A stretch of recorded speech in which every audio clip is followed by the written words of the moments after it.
this is a good, good time. We never had some little children. And when they sing little that's really admire them. Yes, they're singing. Ching, ching, ching. I've been a bum. See for mama. With 10 fat chickens. And I ask you for one. And she won't give me one. You see that girl named Dorothy. She fat like a butter. And she muggle like a chow. Oh, small days is still on me mind. Small days is a good, good time. Never had some little children. I'm gonna sing and that's really admire them. What they're singing? On your carpet, you must be like roses. All you need, bright and shining. You must be, and show me the one. Love the best. When I marry, I give you the ring. First the girls, second the boys. Sunday, Monday, afternoon. We will spend our honeymoon. Oh, Sunday.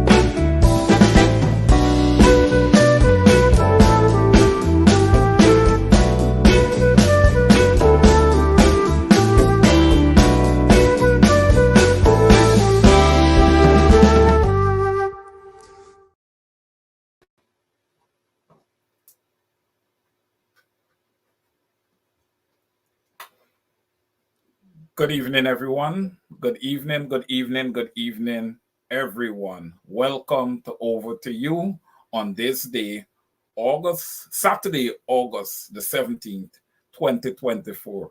Ladies and gentlemen, how are you guys doing today? You can answer that in the chat. How are you doing today? Again, welcome to the program. Again, Over to You, a program for the people, by the people. Welcome, everyone. Welcome, welcome, welcome. Please go ahead, take a minute or two and share the link and like the program. It's your program. Welcome again, everyone. Welcome, welcome, welcome. So let's see. Let's see who is here. I'm gonna do an upfront roll call, and then I'm gonna do a little roll call later on in the program. Let's see who is here to begin with, though. Lorraine Beat, good evening. Beatrice Shelby, good evening, good evening. Vashti Magnot, good evening. Sandra Hanover, welcome. Sharon Griffith, Desiree Smart Felix, all the way from New Amsterdam. Miss Rhonda Lane, then I'm still in the house. Miss Rhonda Lane, I have to give you a call. Joycelyn Johnson, good evening. Annette Cummins, Miss Siobhan McDonald, good evening. I haven't spoke to you in a while, but a pleasant good evening to you. Althea Galloway, good evening. Aileen Griffith Norton, Innis, good evening. Audrey Ward, good evening. Miss Shondell Griffith, good evening. Donette McPherson, Dorcas John, Lynette Greenwood, good evening to all three of you. A pleasant good evening. Welcome to the program. Lyndon Gill, welcome. Candy Naleen Inderjeet, welcome, welcome, welcome, Miss Inderjeet. Dennis Wilson, welcome. Princess Tasha, welcome to the program. Yvonne Castillo, welcome. Keith Beresford, Mr. Beresford, my favorite DJ, welcome to the program. Marilyn Lormeyer, welcome. Melissa Sue, welcome, welcome everyone. Maurice Newton, welcome to the program, Mr. Newton. All right, ladies and gentlemen, we are here. We're coming off a good program last week, right? I know you guys recall we had the leader of the opposition here with us last week, right? We had a very, very interesting, enlightening program last week. But on we go to the next week. And where do I want to start? let's let's start with our teachers. Let's start with our teachers. We are still in an impasse situation when it comes to the teachers and making things right. Right? The government is still at a standstill. They're not moving 10%. 10% is not good enough given the inflation, given the cost of living that born and bred Guyanese is facing on an everyday basis in Guyana. 10% is not good. 20% probably still doesn't cut it. You know, the teachers deserve a substantial raise. Public servants across Guyana deserve a substantial raise. Period. They deserve it. Inflation has gone through the roof. It's not just in Guyana. It's all around the world. But everybody uses, inflation is not just happening in Guyana. Cost of living is not just going up in Guyana. It's going up all around the world. But let's just look at Guyana. Let's just look at Guyana singularly. Okay? Cost of living, as for the most part, under the PPPC, been a tremendous challenge to the people. Okay? They did nothing in their 23 years, okay, to deal with cost of living, to deal with inflation. Inflation was there still. Inflation was always there. But if you don't address it, it becomes worse and worse. It becomes, more difficult for people to deal with it, right? And it's from 23 years of neglect, and then this last 4 years. And then we also got to keep in mind that Guyanese were also faced with the COVID pandemic. And that has drastically changed things from an economic perspective, right? And cost of living would have skyrocketed during the COVID time also. So the government needs to do something to temper cost of living. We have spoken on this many times. They have done absolutely nothing. And to the vendors out there, I know last week I big up all the vendors, Starbrook, Border Market, and let me just say Plaisance Market, Monrepos Market, East Lapentance Market, all the markets across Guyana. Vendors, I know you guys have to live. But please, don't drive up prices if you don't need to drive up prices. Okay? Because just like how you need to live, your customers, they also need to be able to live also. So we got to live hand in hand here. It got to be one hand washing the other. Okay? We're all facing the oppression.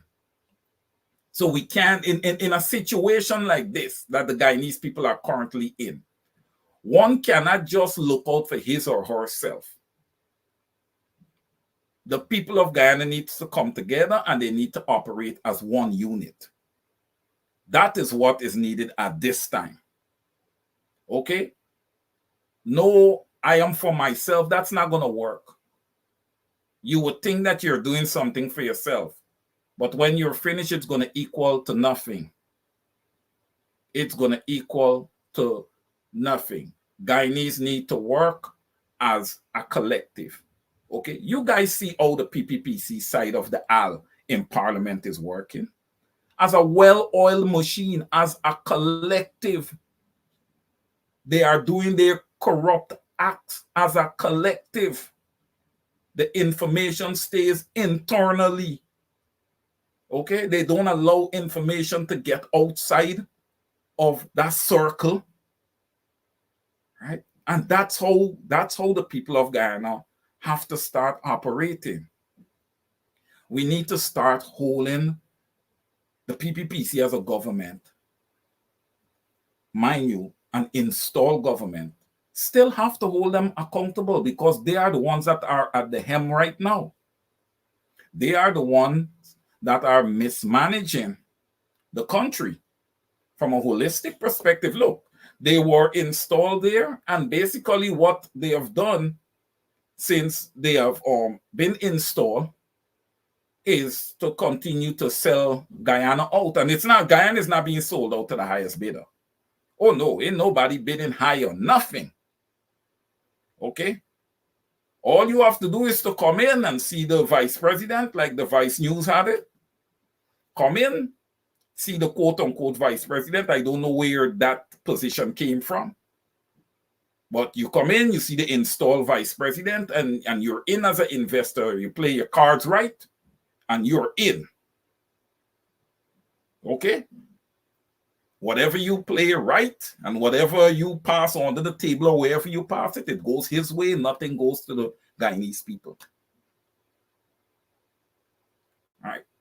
We have massive gold exports, quote unquote, or let's say smuggled exports. Though the revenue there or taxes levy is not hitting our GDP, it's not hitting our economy. Look, when we look at Guyana from a holistic perspective, the corruption in Guyana runs very, very, very, very, very deep. All right? Because what we all of us here, would have depicted in that Vice video with Barra Jagdeo in that dark corner, you know, having the discussion with the reporter and Sue, he should have been arrested. He should have been questioned. All these things should have happened had the Guyana Police Force been an independent entity. Only if the Guyana Police Force, if only the Guyana Police Force was an independent entity, he would have been arrested.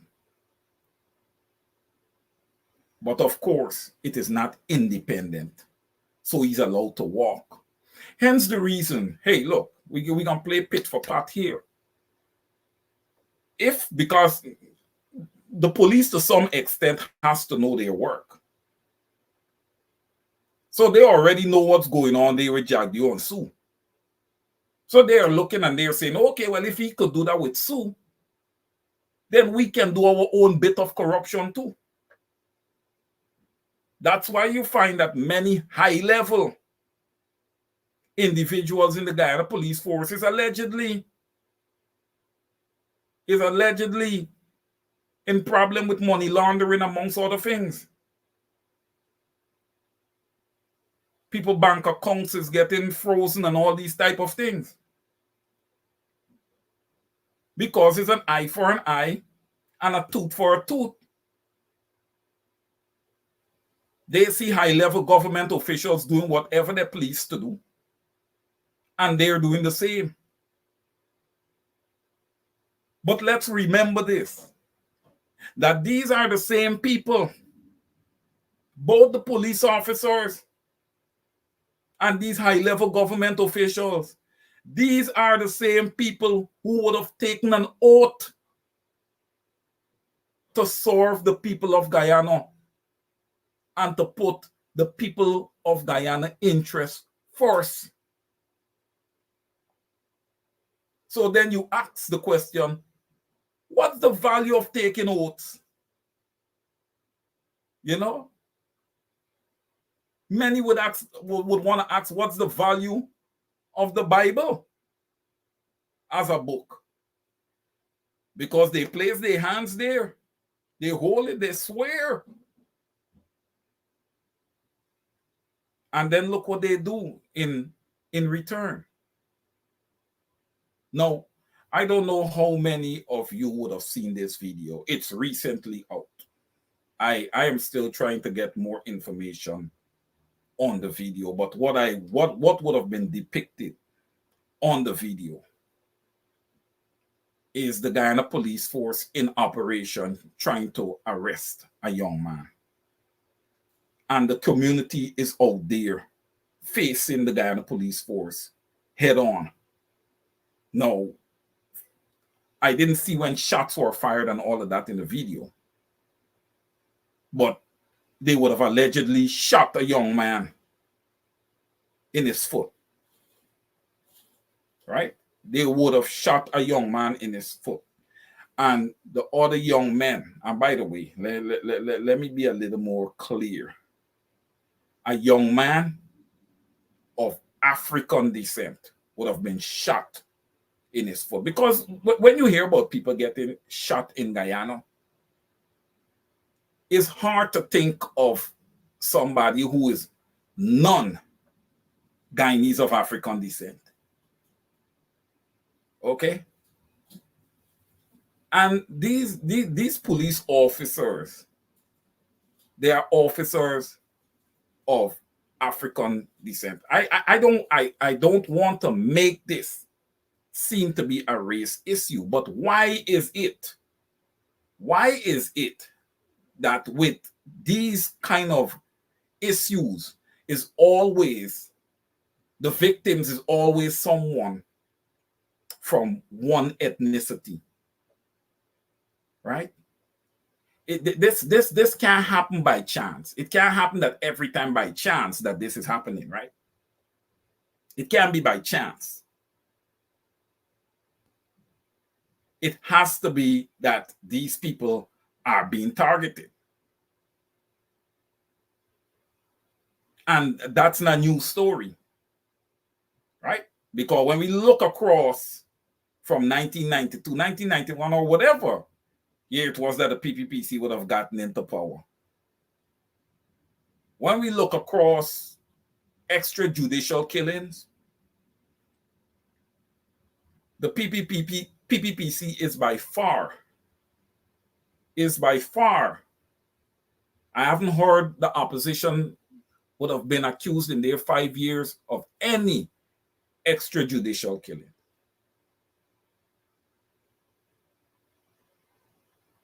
But the PPPC would have been accused of many. And the ministers in the PPPC has a lot of blood on their hands. They do. So is a lot of members of the Guyana Police Force. And somehow or the other, you guys are going to pay the price. You're not going to get away scot-free with this. However it is, whatever is going to happen, I can't predict what's going to happen. But you just can't do things to people. You just can't destroy families this way. I'm going to go back to that arrest that I saw in the video. There was a woman there, and the cops was all over the woman. Mind you, all she had on was an underwear and her bra. Now, had I been one of those police officers, the first thing I would have asked her to do is to get some clothes on her body. But it just shows the class.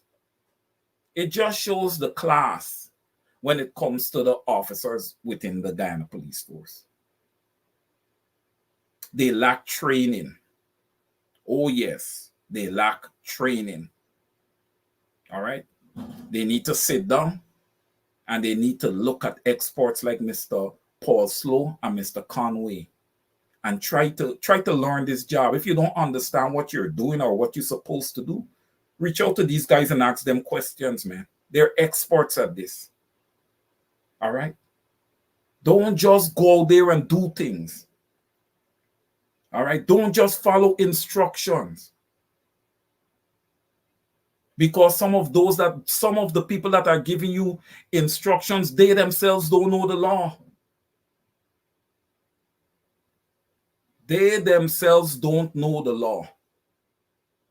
If you're going to be a police officer, it's important that you know and you understand the laws. It's important. Now, the young officer that would have shot the man, the people in the village just were not playing. They took out their phones. Thank God for social media. Thank God, because the way those people were irate, if it wasn't for social media, a few more of them would have been shot down. That's how upset the community was. They were in the faces of the police. A lot of us might say, you know, civilians should not be in the face of the police like that, but we got to ask ourselves the question, have the police of late or since the PPPC has been in government, has the police shown any respect towards the communities across the Guyana? Have they? Let's ask ourselves that question. Eventually, enough is going to be enough.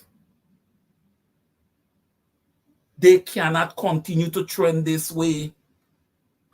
The police officers, they act very, very unlearned.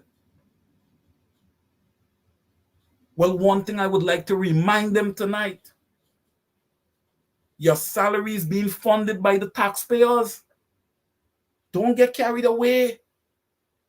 The same people you just go and shoot in their feet and rough up and beat up, those are your clients. You're beating up your clients. You are tasked with protecting them and representing them. And if you see a little young man, 15 or 16 years old, misbehaving, you sit him down and you speak to him. You treat them with courtesy. You treat them with respect and professionalism. After all, they are responsible for your salary, enabling you to feed your family. But instead of that, you treat them like if they walk on 4 legs instead of 2 feet. You guys should be ashamed of yourself. Those police officers, you guys should be ashamed of yourself. And more so, your leaders in the Guyana Police Force ought to be very ashamed of themselves. And let's take it a bit further. The government of Guyana. Shame on you guys. Shame on you guys.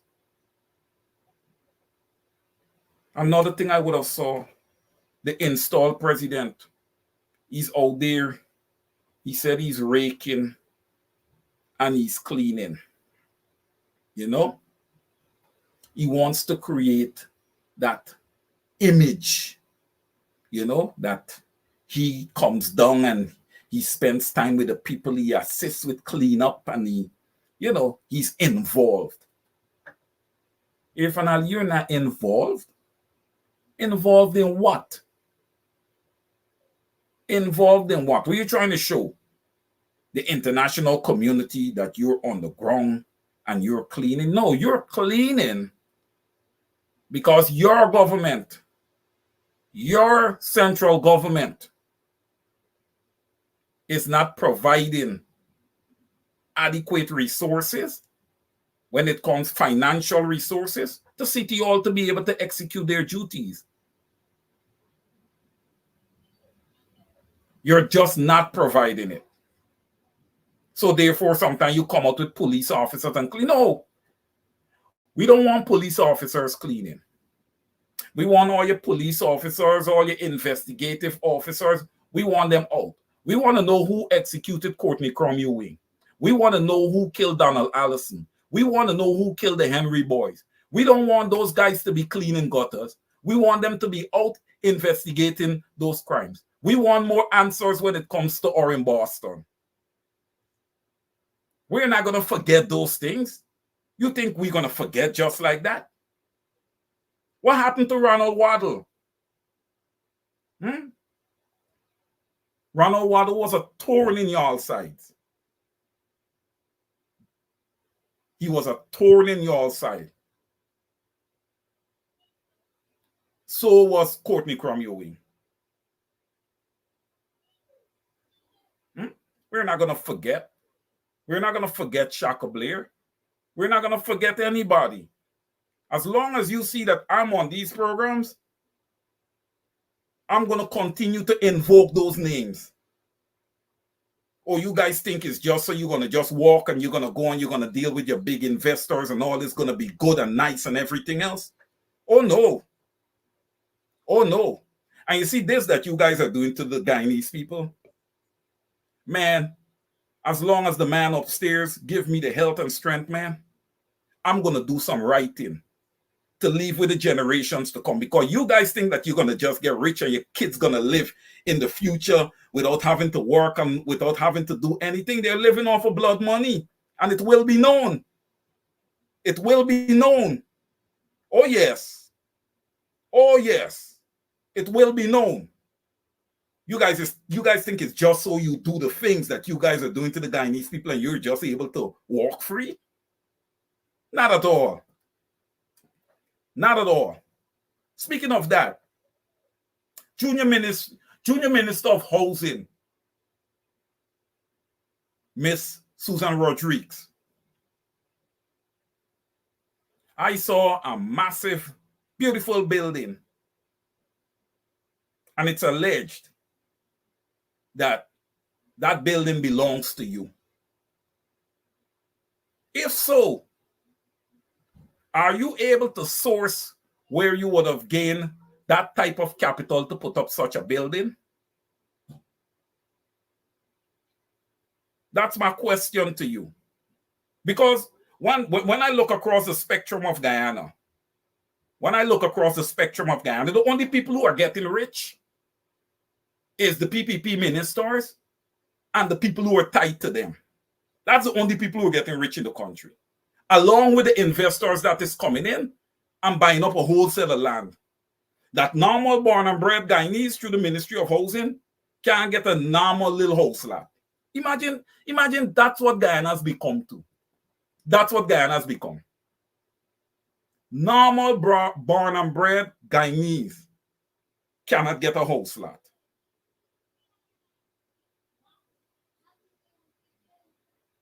You know, I'm seeing Miss Cheryl Pancham. She's saying her grandfather left the money for her. Well, she'll have to source it. She'll have to source it. Okay? She'll have to source the money. Source the gift. Let's see where all the money is coming from. If the money came from her grandfather, let's see where he got the money from. That's what forensic accounting is about. We want to see everything. We want to see pay stubs. We want to see gifts. We want to see inheritance.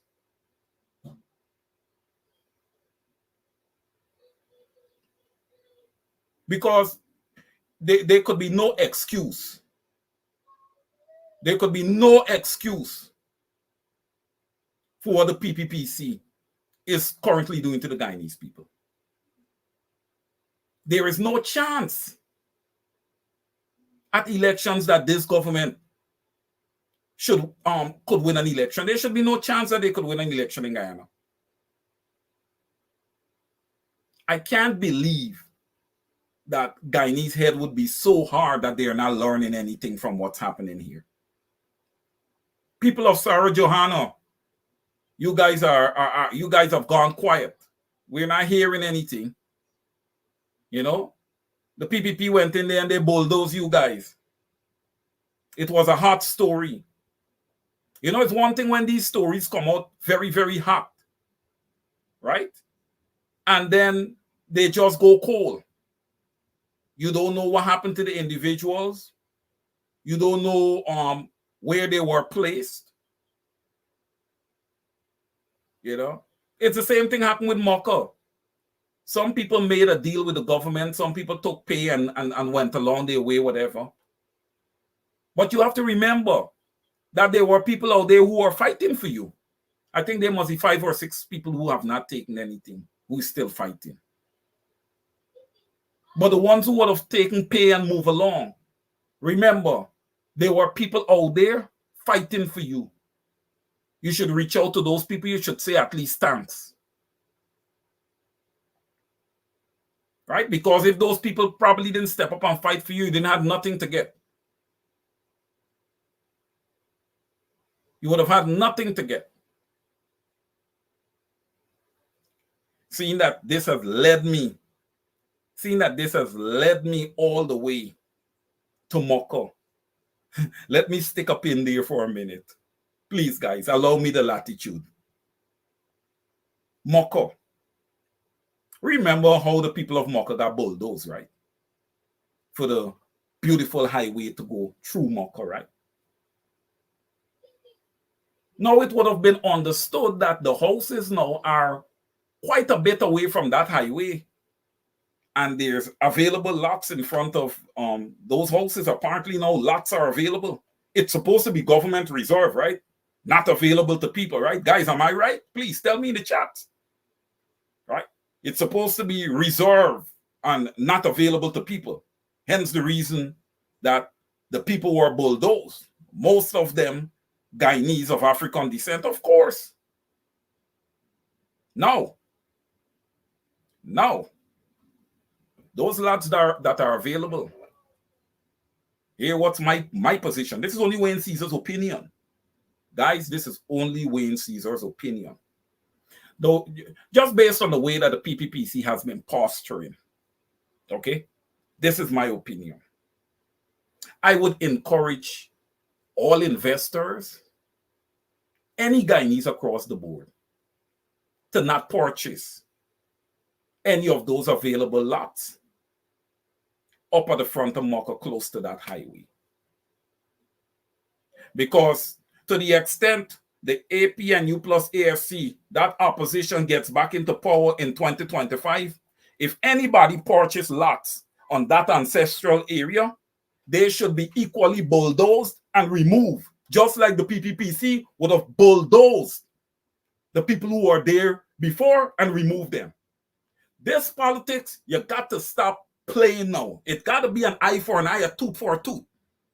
You do to me, I'm going to do back to you. Because that's the only thing that's going to deter these people. They are not stopping. That's the only thing that's going to deter these people. Enough is enough. Enough is enough. And listen, from a holistic perspective, the opposition got to step up, man, and be frontal in taking on these issues. They got to step up and take on these issues frontal. Whenever that new government goes into power, a task force needs to be created with immediate effect to go after all that corruption, to replenish the monies of the Guyanese people. Who has to go to jail, let them go to jail. If that is not done, I would look at the opposition as being complicit. Because we just can't allow the same game to be playing over and over and over again. You keep recycling the same politician over and over again, and the people just keep stealing from the people. The politicians just keep taking from the Guyanese people all the time.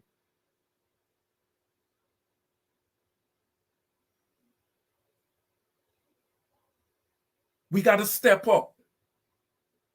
We got to step up. We got to start, the opposition got to start fighting for the people. The opposition got to start protecting the people who are joining with them in this fight.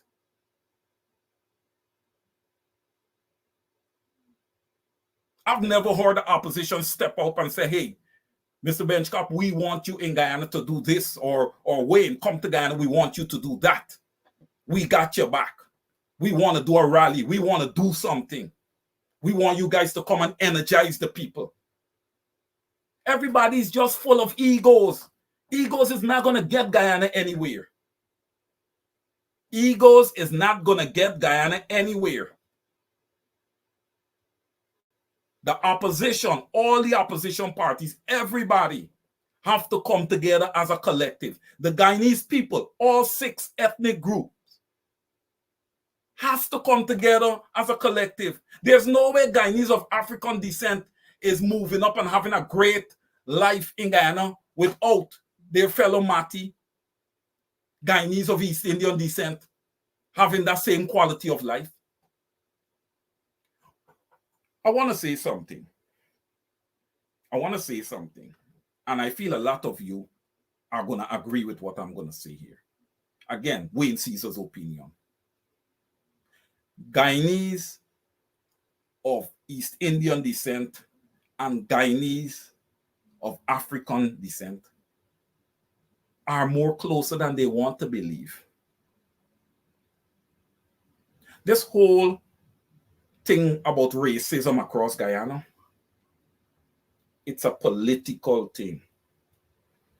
It's a political thing. And until the people of Guyana stop acting like if they're unlearned, nothing is going to change. Look at interracial marriages in Guyana. The percentages are high. Look at the people across Guyana of mixed race. The percentages are high. That alone paints the picture. All the ethnic groups share hospitals and markets together and all these things. There's no segregation in Guyana. Any segregation is caused by government. It is all caused by government.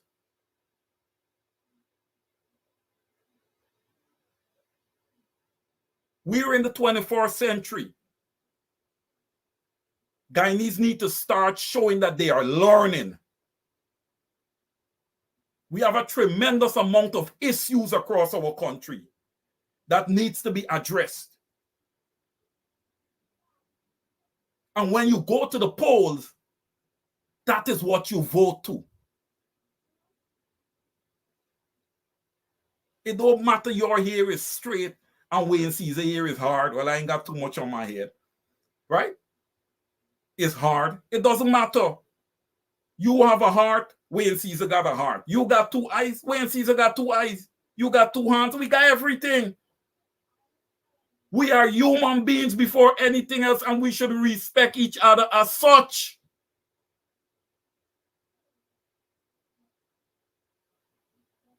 Stop allowing Barry Jagdeo to perpetuate his narrative.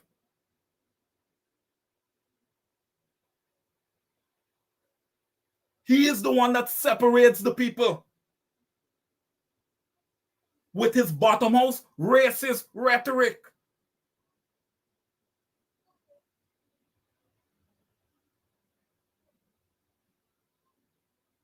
You guys heard me last week. I would have asked Aubrey Norton about diversification of the PNCR as a party. And he answered the question that they're out there. They're going into the villages of that are not predominantly Guyanese of African descent. They're going into those villages that are dominant. The dominant race in the village is Guyanese of East Indian descent. Because they're starting to understand that everybody's going to need each other in this fight. Everybody's going to need each other. And let me be frank here. We're not playing from behind. The powers to be are already down on the ground in Guyana, and they've already established themselves. They are well established. Okay? Now we got to step in and show that, hey, we want to play. We want to play. We're not just standing to the side. All these big hotels and all these big luxury buildings are not going to be building out in Guyana. And then the normal born and bred Guyanese, when you go to visit Guyana, you go to a hotel, you see them pushing around a cart with the towels and doing room service and got a broom in their hands sweeping. And that's the jobs that they got. Why? Because they were unable to educate themselves because university would have been taken away from them for decades. And most families cannot afford to pay it out of pocket. I for sure don't want to see that. Born and bred Guyanese, they deserve land. And the prices that housing is calling for land is ridiculous. Look at inflation. Look at cost of living. Jagdeo, Colin Crowell, all of you guys. How are normal Guyanese who have a little teaching job? Sometimes you have single parents with 2 and 3 children. Tell me. You just come on your press conference, Jagdeo, every Thursday. Tell me, how is that person supposed to be able to purchase a piece of land at the price that you guys want to sell land for? $1 million, $750,000 for a lot. Some lots is $3 million and all these kind of outrageous prices. You know what that is for? That is to deter people from wanting to buy. That is for deterring young Guyanese from wanting to buy. That's why Guyanese got to stand up and fight. You got to stand up and fight for what you want. I don't mean get physical with anybody, but you got to stand up and fight. You got to come out and vote. You got to let your voice be heard. When there's protest action, you have to be present. Nobody calling for no violent protest action. I know better than that. I'm an accountant. If we have protest action where you break up everything, you go down to the city in Georgia and you break up. Is your tax money, you're damaging yourself. Government is going to have to rebuild everything. You're putting yourself in a hole. So that don't make any sense. So people, don't think about that. Don't think about that. You let your voices be heard. You let your voices be heard. And you make sure that your vote counts. Seeing that I just mentioned the word vote. Ms. Rhonda Lane, I want to thank you very much. Ms. Camille McKenzie, want to thank you very much. The AFC was also out there with Ms. Rhonda Lane this past Tuesday. We have to keep the momentum going. Okay, we have to continue to support Ms. Rhonda Lane. She does all of this on her own. She doesn't even ask anybody for anything. She just does it because she feels it's necessary. She feels it's necessary. So she goes out there and she do it. Also, I want to say a pleasant good evening to Honorable Member of Parliament, Miss Nima Flubes. She was present also. Miss Nima Flubes was present. You know, I really admire Miss Nima Flubes and Miss Coretta McDonald. They really stand out to me, Wayne Caesar's opinion again, as opposition MPs. They are two flag bearers. Okay? Not saying that the other MPs are bad, but those two MPs that I would have just called their names, invoked their names, those are two good MPs to follow. I want to say thanks to both of them. Right? Miss Coretta McDonald is fighting tooth and nail for the teachers. Right? She's under consistent attack by Barry Jagdeo. He can't like her. He can't like her. She's not obeying his rules. She's not allowing him to run things. You know, she's telling him like it is. We're not accepting 10%. It ain't enough. It ain't enough. 15% is not enough either. I don't know. It's up to the teachers. Maybe they could start playing around at 25, 27%. I don't know. I don't want to call numbers to the teachers. But what Jagdeo should look at is what he's putting in his pocket and what they're putting in their pocket. Now, Jagdeo, mind you don't have a chick nor a child. So you don't know the struggles of mothers in Guyana. You don't know their struggle. And you know something? You know what's funny about you? You don't care to know. You come on your press conference. Oh, good afternoon, everybody. This week was a slow week. The opposition didn't do much this week. Hello? Your press conference is not supposed to be about the opposition. You're supposed to come on and address the Guyanese issue, the Guyanese people with issues that are pertinent to Guyana. Let's talk about policy, you know. Let's talk about these type of things. Let's address GPL. Let's talk about the coffee looking water that's coming from GWI. Let's address things like that. Why are you coming and looking at the opposition? You've been sitting in government for 4 years now. Stop calling the opposition. You're at the head of the table. Execute. Execute. You're there. Do your job. Barry Jagdeo, you got to understand this. You and the PPPC is undemocratic. You make all the decisions yourself. You call all the shots. You tell the opposition they could say whatever they want to say.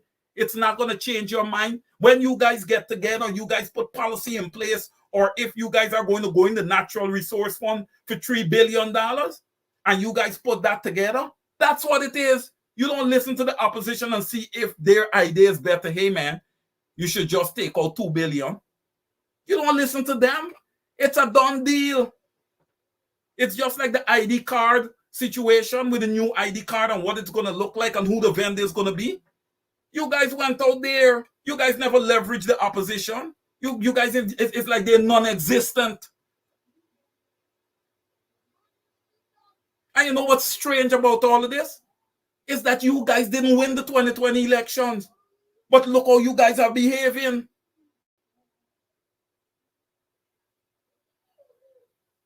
Look how you guys are behaving. You did not win the 2020 election, and look at your behavior.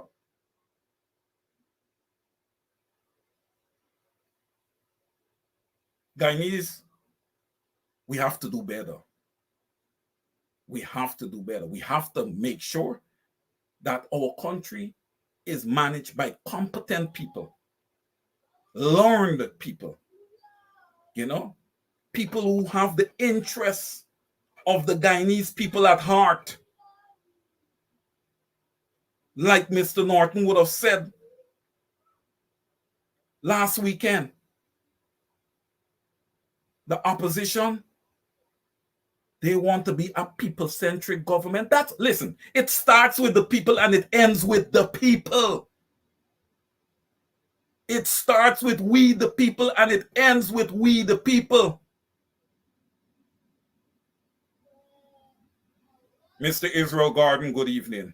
The international community is aiding and abetting the PPP regime with all the wrongdoings in this country. Can I say no? I think it would be unfair for me to say no. It would be unfair for me to say no.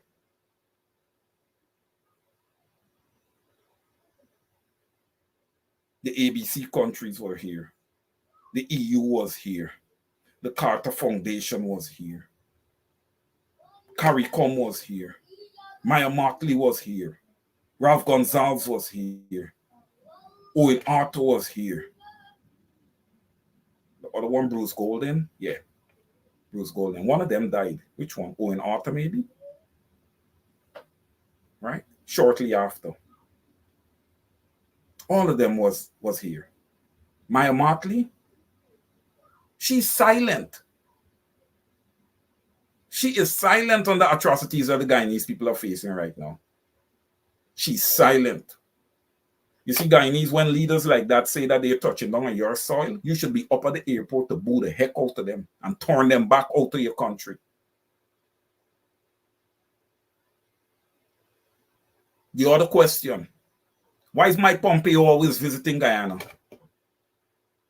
Listen, here, I'm going to say this. You want to put sanctions against certain big gold dealers in Guyana and all these type of things? You want to do that? Fine.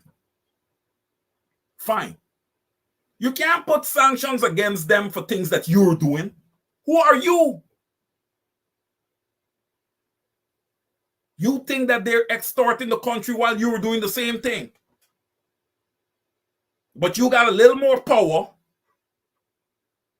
and you're in a lot of the government agencies, so you're able to make these individuals look bad while you're doing the same thing, but you're covering yourself properly. You're using those agencies. You're working behind those agencies to cover yourself.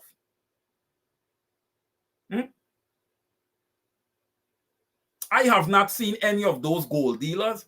I have not seen a video with any of them having gold smuggled out of the country. But I would have depicted a video with Barry Jagdeo, you understand me, making a corrupt deal, undermining the people of Guyana. I depicted that with my own eyes. Nobody can say, oh, Wayne sees the ERC is watching. You can't say nobody's watching me when I saw something. This is not alleged. I saw it. Everybody's seen it. So my question is, where is his sanctions? You guys think that you're going to sanction two people and you're going to just get us to lay back and just be quiet? That's not how it's going to work. No. That's the big fish. Let's do it across the board. This is not a game. Guyanese are struggling. 60% of our children is experiencing some measure of starvation in Guyana.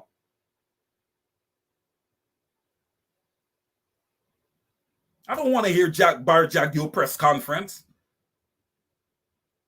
Bar Jagdeo should not be walking the streets.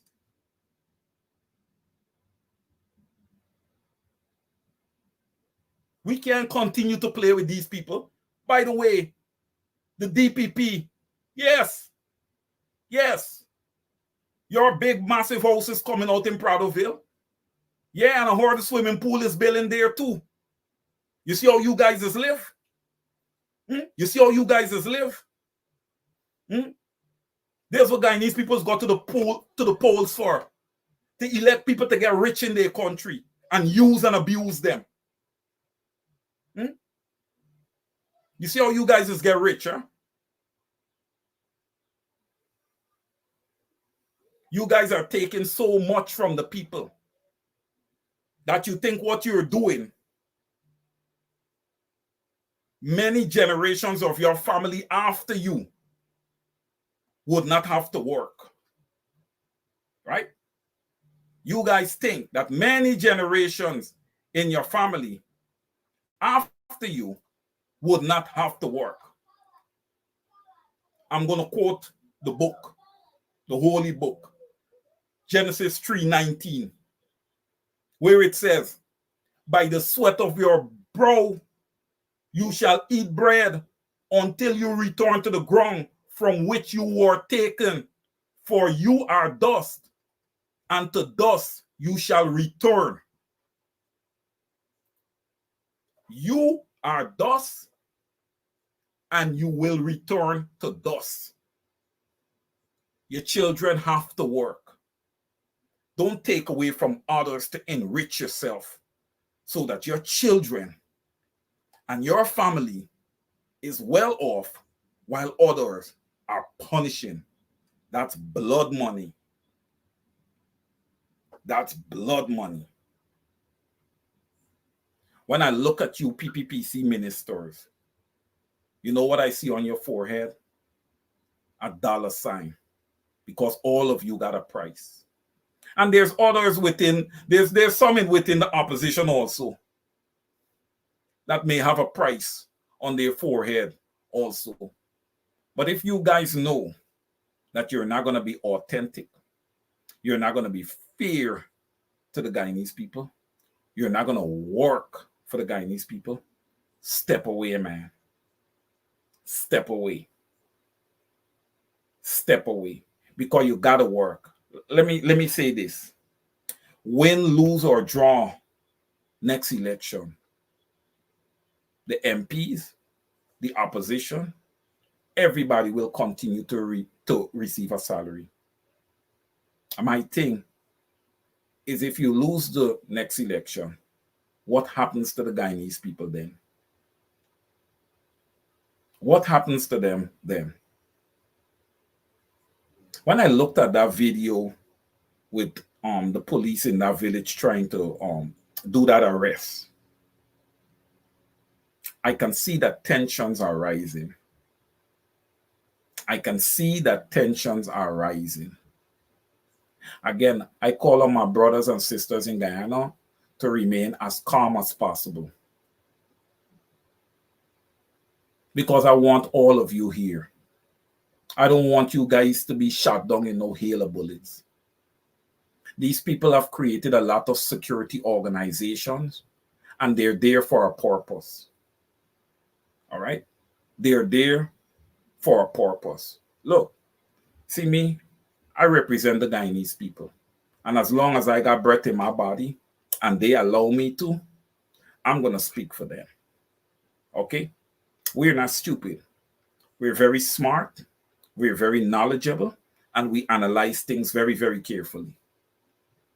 Okay? We know why all those security organizations were put in place.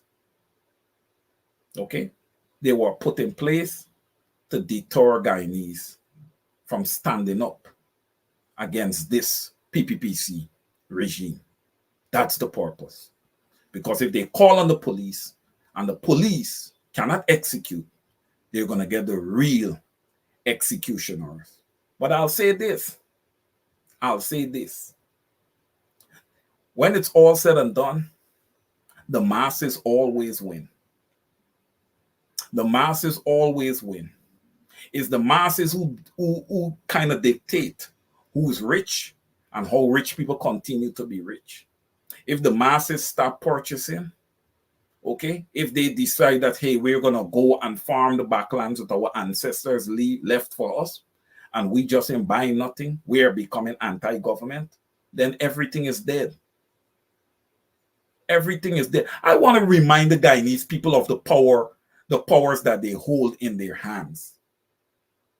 I just want to remind them of the powers that they hold in their hands. Do not allow a tyrant like Barajagio to have his way with you guys. And don't worry, Irfan Ali, playing passive, raking and trying to move garbage and all that. Come on, you're a farce. Come on, you're not authentic. You talk about you got the best interests of women and children. Look how you treated that young reporter from Kaitro News the other day. Look how you treated him.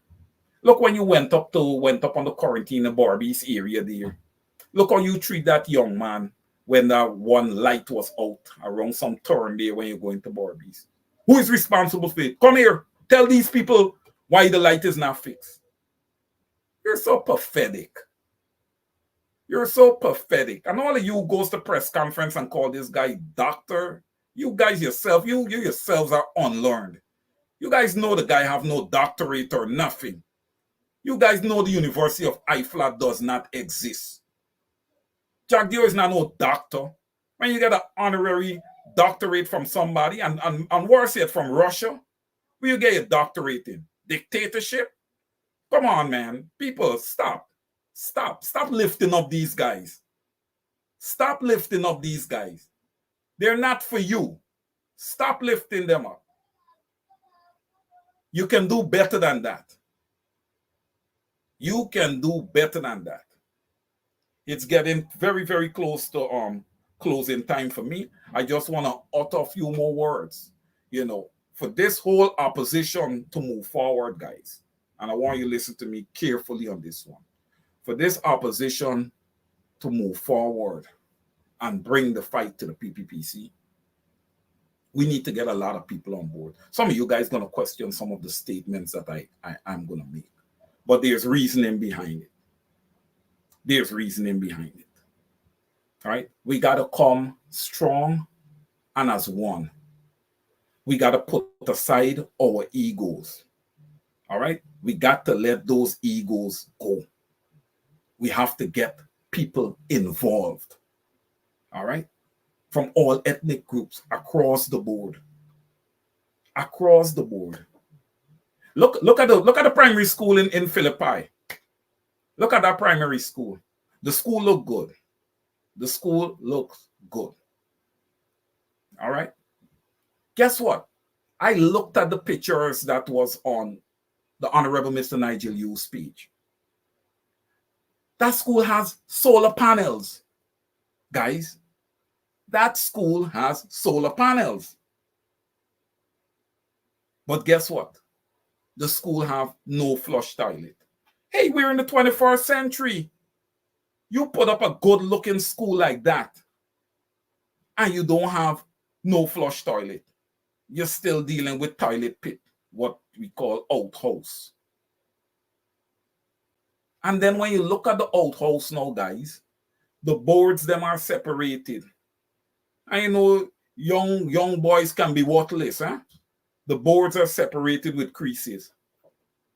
So the girls go to use the bathroom, the boys could come and peep.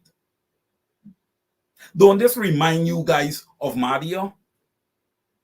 Where those young women had no bathroom to bathe, they had to go down to the creek and bathe.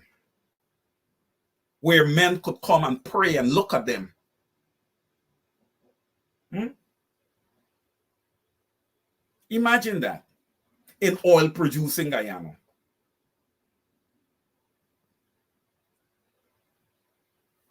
Mr. Theodore Edwards also. Mr. Theodore Edwards, if you're wrong, if you're here, a pleasant good evening to you. Mr. Theodore Edwards put up some pictures of the school at Bamia. Well, that school has really taken a long time, right? Hasn't it? I want to know how much corruption went into that school. You know, I want to know what the final cost of that school is. It's still not finished though. What Mr. Edwards would have went through the school, he said things looks good. He said some little bits and pieces of work look a little questionable and stuff like that. But you know, the normal eye may not be able to see it. But you know, once you're construction savvy, you can see where the defaults are and all these type of things. We need to get standards in our school. We really need to get standards in our school. Right? We need to get building codes in our schools. That every school should be built to a certain code. Fire extinguishers should be in place. You know, I was talking to a friend in Guyana and I was asking him, hey, when you leave like, let's say UG Road and you go all the way to like maybe Golden Grove, how much fire stations are there in between? And I think it was like none. I think he said they have something at LBI or whatever. We are putting billions of dollars into infrastructure. Where are the fire stations? Where are the libraries? Between every 3 villages, they should have a library built. Where are these things? Where are these utilities for Guyanese? Come on, man. Come on. The money can't, money's a disappearing, man. The opposition needs to get on their game, man. They really do. Unless they're going to take on this massive job of recapturing all that money. Because some of that money has to be recaptured, man. You just can't let it go. People just can't walk out the country rich just like that and be able to walk. Because if that's the case, I would look and I would say, listen, the opposition is complicit. You just can't allow people to walk just like that. There got to be some measure of repercussion. There have to be some measure of repercussion.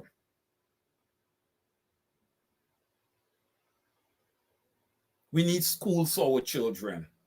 Nurses need better pay. Police officers need to be paid better. The good ones. The ones that are not good, once there's a change of government, those guys should be jobless.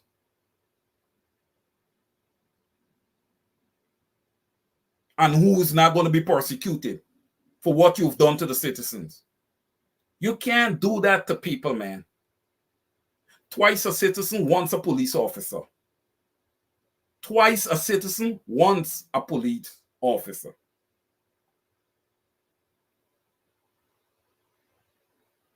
I'm going to prepare to close now.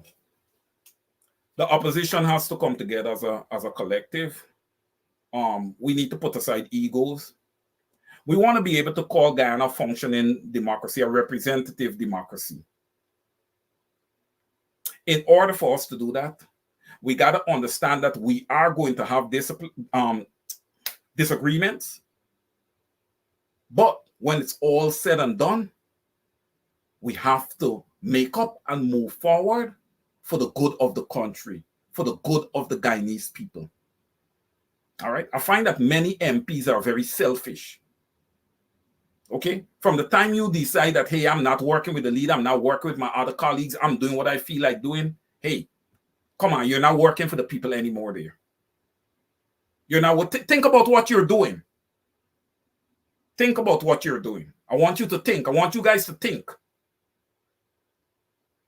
Think about what you're doing. Think about who you're hurting, because you're going to get your $250,000, $300,000 a month no matter what.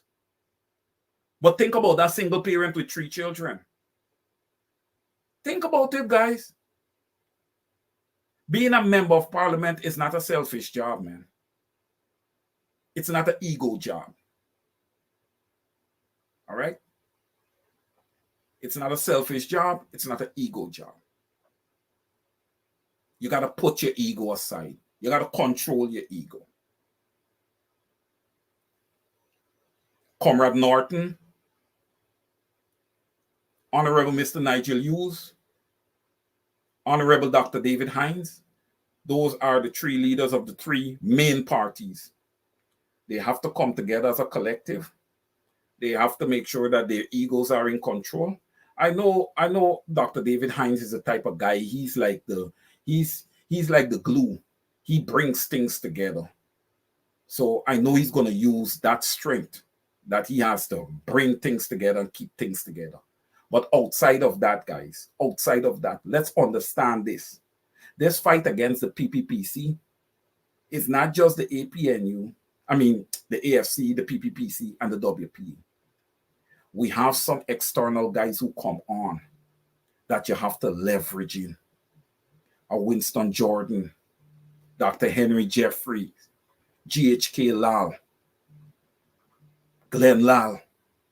Can't forget these people. These people were a part of the fight. These people were a part of the fight. Okay? Mr. Ralph Ramkaran and Mr. Timothy Jonas, you guys were behind the PPPC. Look what the PPPC have done to the people of Guyana. I don't want to dismiss you two, but I'm going to say this, that you guys owe the people of Guyana an apology for what would have occurred under this install regime that you guys backed. You owe the people of Guyana an apology. Ladies and gentlemen, I want to thank you so much for joining. I hope that the conversation was good. It was edifying. And I am looking forward to joining you again next Saturday for another program. Remember, this program was brought to you courtesy of Benchap Consultancy, Immigration and Law at 917-714-1082. Thank you so much for joining. You have any immigration concerns, any immigration issues, please reach out to Benchap Consultancy, Immigration and Law. Again, the number is 917-714-1082. Okay, U.S. citizenship, whatever it is that you're looking for, please reach out.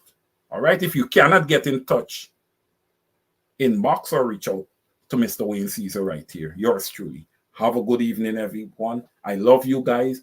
God bless the Cooperative Republic of Guyana. We are going to keep fighting for what belongs to us. Okay, Guyana belongs to all of us, all 6 ethnic groups. Please take care of yourself. Until next weekend, so long. Again, all the love in the world to you guys.